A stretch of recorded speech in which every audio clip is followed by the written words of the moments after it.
Living life, everyday, late at night, not okay. All I want, and I pray, all I need are some better days. Fuck me, I'm looking in the mirror, so foggy, but I've never seen clearer.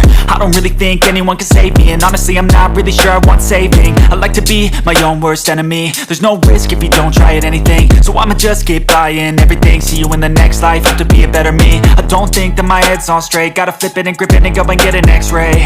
What's wrong with me? I just feel weight pushing on my chest and it squeezes till I suffocate. Better change my mindset, meditate. It's pretty cool that I'm alive and have better days. I could walk, see, hear, I should celebrate. Think I could change my mind, maybe elevate. Living life, everyday, late at night, not okay. All I want, and I pray, all I need are some better days. Yeah, all I need are some better days. Cause all I want, and I pray, I believe in the better days. I'm kinda stuck between a rock and a hard place. Do I work hard or live at my pace? You're only young once, yeah that's all great, but I also want a future where I'm okay. Living life is doing lots of cocaine. Wait no, it's living with no shame. Wait no, it's sleeping in on Sundays. I guess it's different for each of us and that's okay. Well I just wanna be happy, how to get there? Glad that you asked me. I think it's different for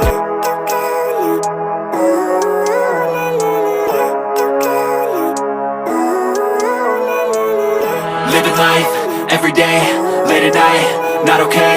All I want, and I pray, all I need are some better days. Fuck me, I'm looking in